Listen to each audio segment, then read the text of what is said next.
Bonsoir tout le monde, ravi de vous retrouver pour une nouvelle vidéo sur la chaîne des murmures de l'oracle et ce soir on va s'intéresser à une question d'actualité, à savoir le prix de l'essence en France.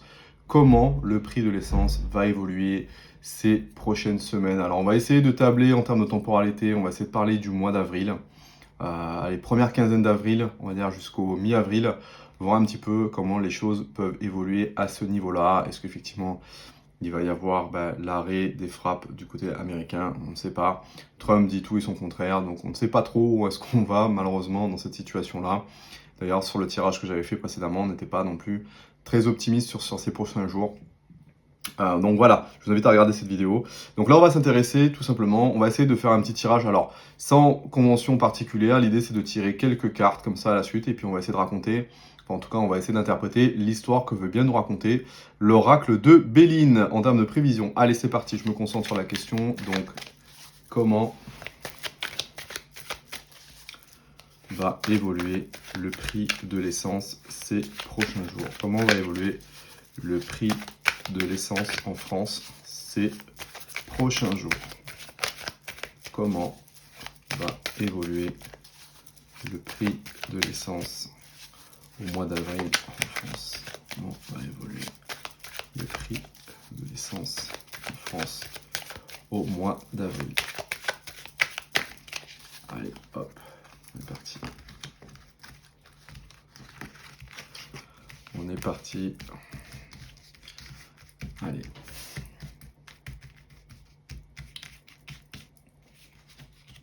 Hop. Bon, déjà, première carte. Pour l'instant, les choses, malheureusement. La pyramide, hein, c'est une carte d'élévation. Donc déjà, on peut supposer que malheureusement, les prix, en tout cas voilà, c'est une carte quand même qui a plutôt un aspect positif, hein, mais suivant comment les questions sont bien évidemment sont posées, on dit comment les prix vont évoluer. Donc là, déjà, on a une pyramide. Pyramide qui sous-entend un effort. Effort, vous avez vu ici, vous avez le symbole de l'échelle, hein, tout simplement, qui, de toute façon, parle effectivement d'élévation. Élévation, donc on suppose que dans un premier temps, c'est ce qui se passe actuellement, les prix à la pompe, malheureusement, ne devraient pas, je pense, évoluer à la baisse ces tout prochains jours. Donc ça, c'est déjà pour l'histoire, d'accord?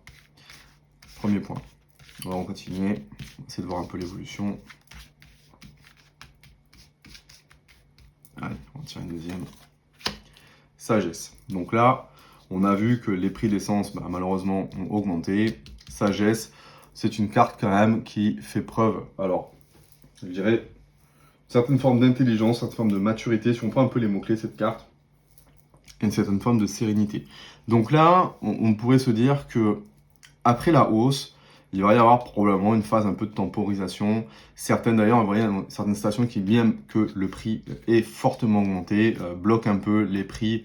Voilà, on essaie de bloquer un peu les prix à la pompe pour pas non plus qu'on se retrouve dans une situation avec, je sais pas moi, le gasoil à quasiment 2,50 €. Certains voilà, ont décidé de bloquer un peu les prix justement pour permettre de limiter, en tout cas, je dis bien limiter, c'est encore une fois, essayer de mettre un plafond de verre sur la hausse des prix.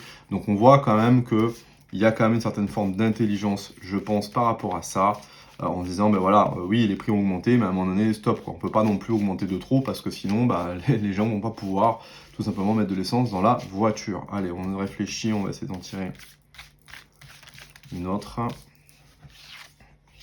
Hop, inconstance. Donc là, on voit que malgré le fait qu'on essaye de faire preuve d'une intelligence, je pense notamment aux gérants des stations-service, je pense aux fabricants de pétrole, hein, tout simplement, je pense à Total et autres, qui essaient peut-être de dire, bon, écoutez, oui, on temporise un peu, on a la carte de l'inconstance. La carte de l'inconstance, ça signifie quoi?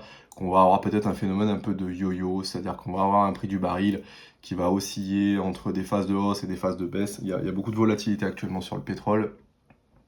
Et là, ça pour nous derrière en tant que client, parce qu'on parle encore une fois, on revient à la question, on parle du prix de l'essence, on ne parle pas du prix du baril. Nous derrière, ce qu'on a, c'est un produit qui est raffiné à la pompe. Donc on va avoir encore une fois un phénomène un peu imprévisible sur les prix.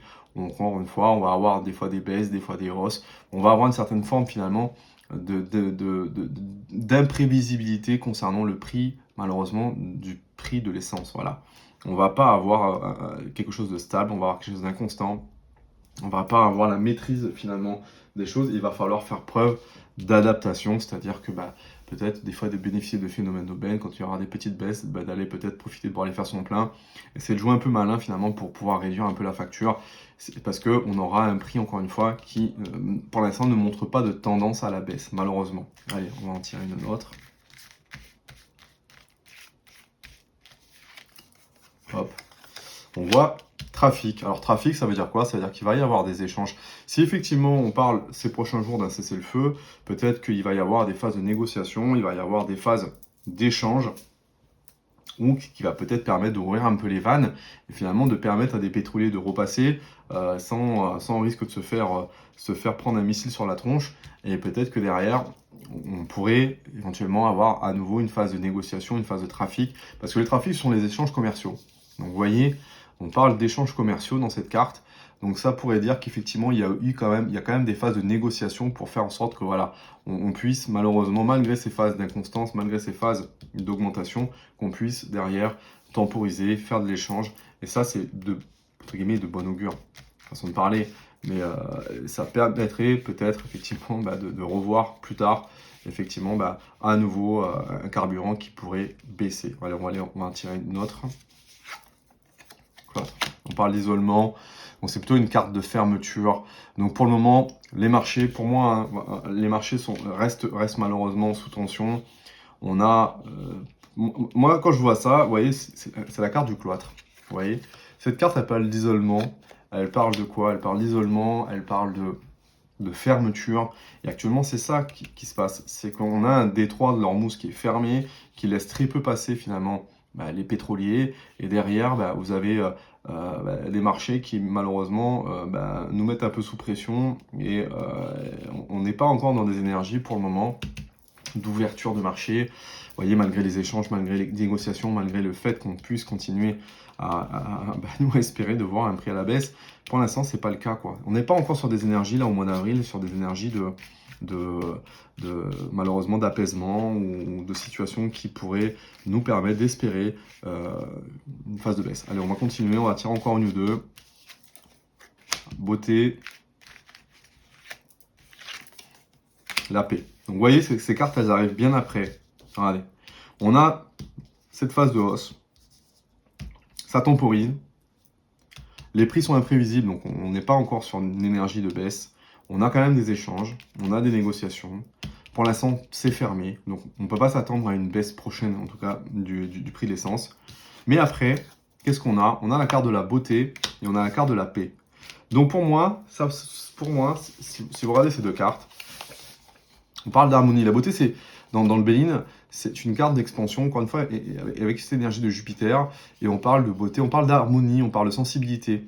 Donc, est-ce qu'on pourrait espérer éventuellement une phase, entre guillemets, de recul par rapport au prix, une phase où en fait la tension redescend et on pourrait retrouver une certaine forme de stabilité. La paix, vous voyez, c'est ça. La paix, c'est quand même une certaine forme de sérénité. Donc on retrouverait, entre guillemets, une forme d'apaisement, mais pas maintenant. Voilà, ça viendrait qu'après ça. C'est la deuxième phase. Voilà, première phase, c'est compliqué. Deuxième phase, éventuellement. Donc peut-être qu'effectivement, d'ici fin avril, on pourrait espérer peut-être une ouverture, une légère diminution de la tension sur le marché qui permettrait peut-être d'espérer une baisse du prix, mais c'est pas ces prochains jours en tout cas où on va le voir. Voilà ce que je peux malheureusement vous en dire sur l'interprétation que je fais en tout cas de mes cartes ce soir malheureusement. Donc c'est pas forcément des bonnes nouvelles. Je vous invite quand même à vous serrer les coudes, essayer peut-être de trouver des solutions de covoiturage si vous le pouvez. Mais il n'y aura pas pour l'instant des phases de repli en tout cas du prix. En tout cas, c'est pas ce que me disent les cartes. Voilà, j'espère me tromper encore une fois. J'espère me tromper. En tout cas, je vous souhaite en tout cas de profiter de votre soirée. Prenez soin de vous et je vous dis à bientôt pour une prochaine vidéo. N'oubliez pas de vous abonner, important aussi. Abonnez-vous s'il vous plaît et mettez-moi un petit pouce pour me booster un petit peu pour les prochaines vidéos. Je vous remercie.